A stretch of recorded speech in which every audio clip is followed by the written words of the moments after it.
नमस्ते एवरीवन, कैसे हो आप सभी लोग। आशा करता हूँ आप सभी लोग मस्त और व्यस्त होंगे। आज एक लड़का और एक माँ की कहानी आप लोगों को लेके चल रहे हैं कि एक माँ और बेटा बड़े प्यार से ही रहते थे। छोटा सा बच्चा था, वो अपने बच्चे का लालन पालन करती थी। बच्चे को इतना समझ नहीं था कि मेरी मम्मी का नाम क्या है या मेरी माँ कौन सी है। तो एक दूसरी लेडीज आती है बच्चे को चुराने के लिए और वो बोलती है बच्चा मेरा है, आपने बच्चा ले लिया। तो इस पे आपस में कहासुनी हो जाती है दोनों में, और वो बोलती हैं चलो चलते हैं राजा साहब के पास, चलते हैं न्याय के लिए। वो दोनों चल देती हैं न्याय के लिए, राजा साहब के पास जाती हैं और वो बोलते हैं राजा साहब ये मेरा बच्चा है। दूसरी बोलती है नहीं नहीं ये मेरा बच्चा है। राजा साहब ने बोला आपका क्या इस पे चिन्ह है, आप कैसे जानती होगी, ये मैं कैसे समझूँ कि ये आपका बच्चा है। उन्होंने बोला मैंने इसको जन्म दिया है, मैंने इसको पाला है, पलोसा है। बोला अच्छा तुमने? बोला मैंने भी इसको पाला पलोसा है, मैंने भी इसको प्यार किया है, ये मेरा बच्चा है। तो राजा साहब समझ गए ये ऐसे न्याय होने वाला नहीं है।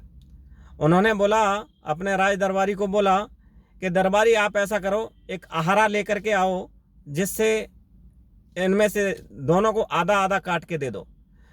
तो जैसे ही जिसका बच्चा था वो एकदम से बोली नहीं नहीं नहीं नहीं राजा साहब ये इसका बच्चा है, आप इसी को दे दो, मेरा नहीं है। उसने बोला अभी तो आप बोल रही थी ये मेरा बच्चा है। कि मैं बोल रही थी लेकिन मैं नहीं चाहती कि जो है ना आप इसको काटो, आप इसको दे दो। उसको बोला बोले वो क्या करना है। कि नहीं नहीं राजा साहब अगर आपका आदेश ऐसा ही है तो आधा आधा कर दिया जाए, आधा इसको दे दिया जाए, आधा मेरे को दे दिया जाए।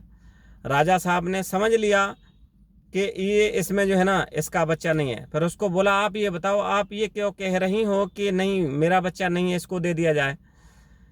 तो वो लेडी जो थी उसने बोला महाराज मैंने इस बच्चे को बड़े प्यार से लालन पालन से पाला है, मेरा अकेला ही बेटा है, और ये पता नहीं कहाँ से घूमती घूमती आ गई और इसने बोला बच्चे को उठा लिया, बोला ये मेरा बच्चा है। तो मैं इससे लड़ नहीं सकी। मैंने बोला चलो राजा साहब के पास लेके चलते हैं। मैंने कहा राजा साहब न्याय कर देंगे। तो आपने बोला इसको आधा आधा कर दो।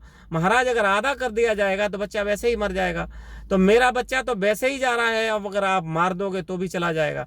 तो मैंने ये सोचा समझा कि बच्चा मरने से बेहतर तो ये है अगर इसी को बच्चा दे दिया जाए तो कम से कम हम कभी कभार इसके पास जाके बच्चे को देखते तो रहेंगे। तो मेरे प्यारे दोस्तों कि वो कहते हैं ना जिसका होता है वो अपने आप पता ही चल जाता है, क्योंकि हकीकत जो होती है वो क्षण भर में पता चल जाती है।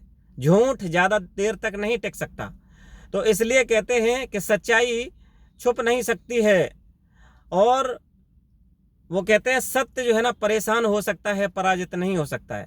तो राजा साहब ने बोला कि इसको जो है ना सिपाहियों के हवाले करो और इसको बंदी गृह में डालो, और ऐसी औरतों को ढंग से इनको सबक सिखाओ, और ये आप अपना बच्चा ले जाओ, मैं आपको आपका बच्चा देता हूँ। राजा साहब ने कह करके और वो प्रणाम किया। उसने बोला राजा साहब मैं धन्य हूँ, आपने जो न्याय किया मैं बहुत खुश हूँ, मेरा बच्चा है।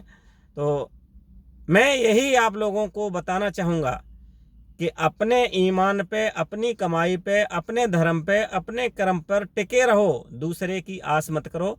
क्योंकि दूसरे का अगर खाओगे या दूसरे का लेओगे तो उसका आपको भरना ही पड़ेगा। तो आप सभी लोगों से मेरी विनती है कि अपने अच्छे कर्म करें और अपनी अच्छी रास्ते पे चलें। इन्हीं के साथ जय हिंद, जय भारत।